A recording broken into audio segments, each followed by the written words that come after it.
Hello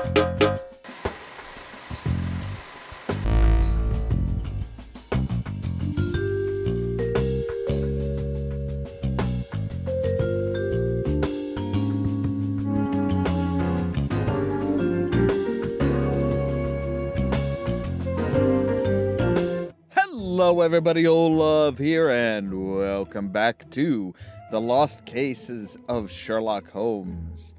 This is the third case, a murder in the third act, which just happens to be the third case, which is kind of amusing, really. So, not just another night at the theater when the villain is killed on stage, and he isn't acting. Alright, again, 25-minute time limit, yada yada yada. I'm sure we'll finish it long before that, so let's jump into it and see what it has to offer. Mr. Hargreaves, you insist that a murder occurred at your theater last night, on the stage, during a performance, in full view of a paying audience, and yet Scotland Yard refused to investigate? Oh, detectives from the Yard arrived soon after the tragedy, but they dismissed the incident as merely an unfortunate accident, nothing more. Then perhaps that's all it was. Oh, not at all, sir. During his farewell performance as the villain in our most successful drama, Murder in Piccadilly, retiring actor Nigel Grumwald was shot dead in cold blood. And you say you have suspects? Oh, Mr. Holmes, everyone had reason to hate Nigel Grumwald. Alright, so let's go to the Royal Theatre and see what's shaking, baby. Alright, and we're starting off again with a spot the difference. Well, there's a note.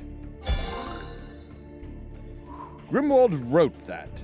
What a prima donna. He said he could end Zach's career with one phone call to the Times. All mad nonsense, of course. Wait, did they have phones in Holmes' time? I mean, this is probably set fairly early on in his career.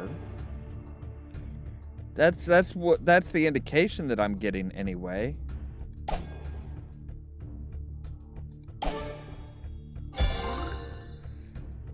Those are photos of Byron Panache, our handsome new leading man. Always plays the hero, but he is nearly as vain as old Grumwald.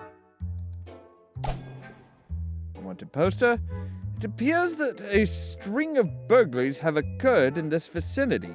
Says that Captain Warrington should be contacted at the local precinct. Right. Okay. There's something here. A glove. So we probably need to find another glove.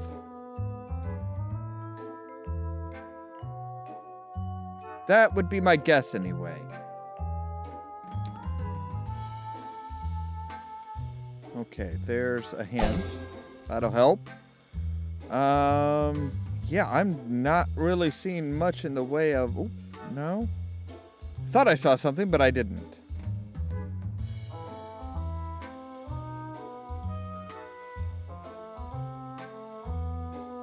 Alright, let's get this guy out and see if we can't spot any differences. Look for something that kind of looks maybe possibly different.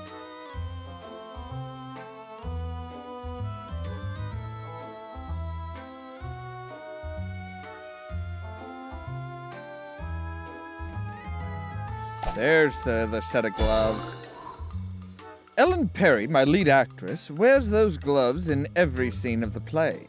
She once told me that she'd strangle the vain bully Grumwald with them for upstaging her every night.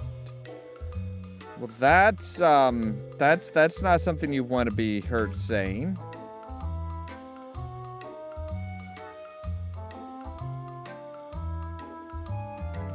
Aha! A bust. Ah, we need another bust. Okay. Where is there a... Oh, wait a second. There. Yep, there. Right there. Wow, just right front. Those busts are silly superstitious totems belonging to Claudette Warrington, a young bit actor. Even with only one scene, she's a terrible over-actress. obviously jealous of Miss Perry's talent and fame. I'm sure that's it. And there's a gun. Mr. Claude, the prop master, was in charge of that prop revolver and all the other stage items.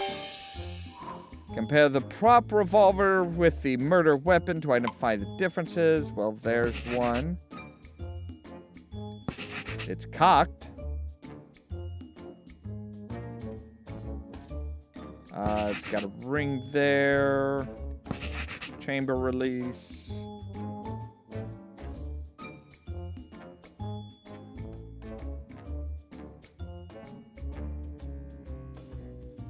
Alright, where are the other, what, two? Or ejector rod. That's it. Oh, there. There's a screw missing.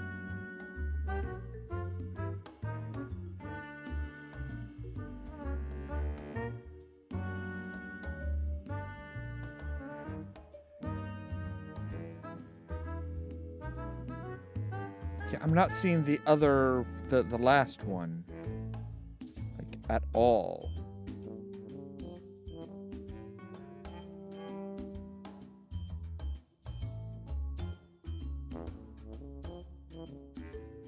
Oh, wait, there we go. Grip lines, right.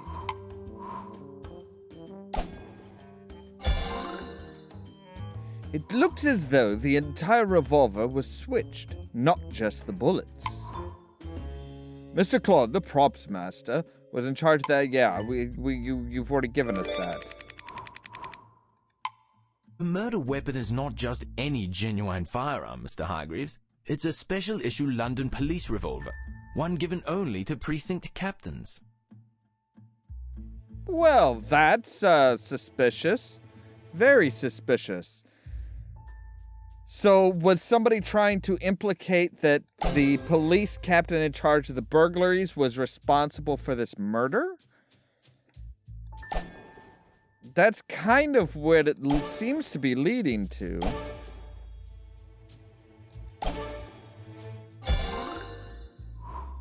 There's a note attached to one of these roses from your most devoted fan, Harriet.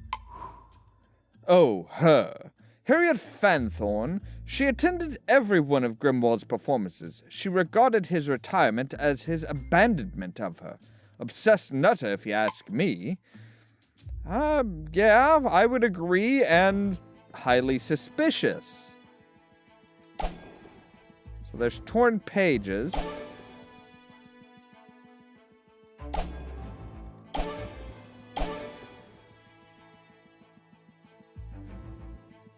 Okay. There's obviously got to be more torn pages here. Yep, 3 more to be total.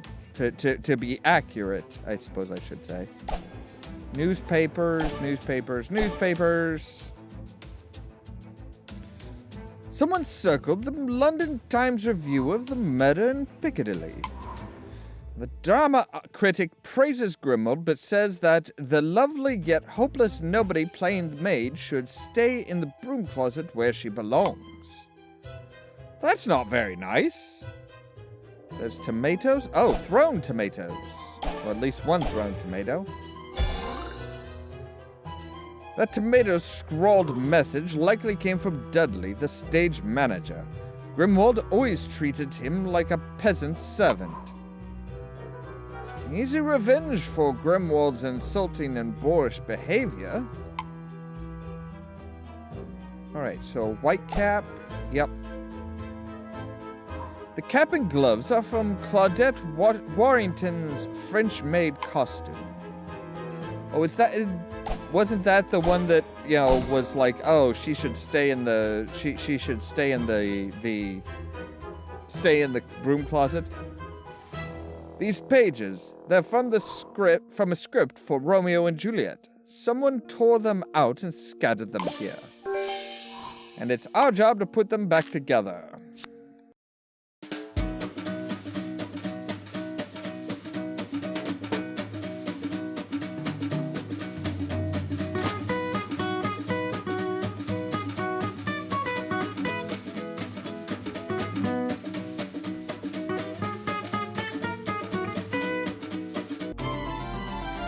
There we go. I understand that Grimwald had promised to make young Miss Warrington a star of London's fashionable West End. And I'm guessing that didn't happen? Those knitting needles belonged to Miss Lovett, our seamstress. Grimwald had publicly declared her the worst costume maker in theatrical history. That is... wow, that's something.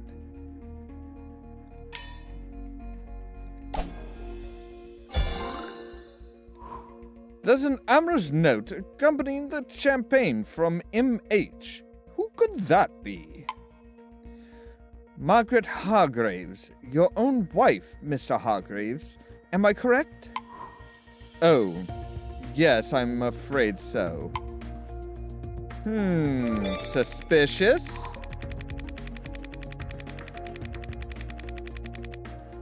We have found the cap, so now we're on to figuring out. All these suspects had the means, motive, and opportunity. Let's arrange the pictures to fit the description to reveal the culprit. Right.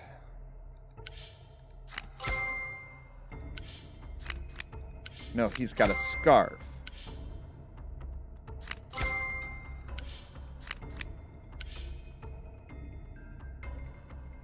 Okay.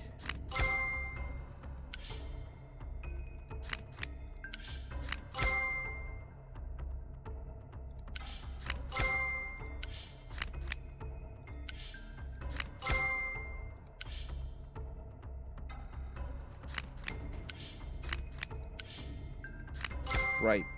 But he's got a... oh, wait. That was there brilliant. We go. Okay. I was gonna say, I'm like, just a little bit here. Okay, right. I think we've got all of that. You got it. He was the picture. That's He was it. the champagne bottle. Perfect. Those were different gloves. Righto. He was the nasty message. You got it. Righto. He was the prop. You He got was it. the rose. Righto. Right, so the bit player. Not surprising. I mean, she had bad reviews. She was promised, I think she was the one that was promised to be better and stuff like that. And yeah, The murderer was Claudette Warrington, daughter of Captain Warrington, the respected head of the local precinct. That's how she gained the police revolver used for the murder, replacing the original prop with the loaded weapon. Why her? No fingerprints were on the revolver. Only two cast members, the leading lady Miss Parry and the young hopeless nobody Miss Warrington, wore gloves in the play. Miss Parry, however, was on stage throughout the show and never had a chance to make the switch. Miss Warrington had only one short scene and ample opportunity, and in her opinion, ample motive. Congratulations! Thank you. So yeah, that was pretty straightforward. I don't think I had made the connection between the names yet, but it was the captain's pistol. We knew that he was in the area at least. So let's see. Next time is the purloined painting. So yeah, we're getting through these at a fairly decent click. I really do like these because they are fairly well contained. Each individual case could totally be a mini game in and of itself without anything else, which I like. But yeah, and I love Sherlock Holmes. I've always loved Sherlock Holmes, at least the original. Some of the newer remakes and modernizations don't really do it for me, mostly because Sherlock Holmes was ahead of his time back when they were written. But most of the people that mostly modernized Sherlock Holmes, he's not really ahead of his time. He's just more intelligent and does more within his head than the police do with all of their resources and stuff, which isn't quite Sherlock Holmes. As always, thank you guys very much for watching, and don't forget to press the subscribe button down below. so that you can stay tuned for more from Ollamh Productions. If you wanna see some Cheerio! You can barely make out a pile of something underneath the chute. A pile of dead bodies. Cindy Thomas, reporter, not me. I'm stuck on fluff stories about surfing and festivals. You don't have anything juicy, do you, Linz?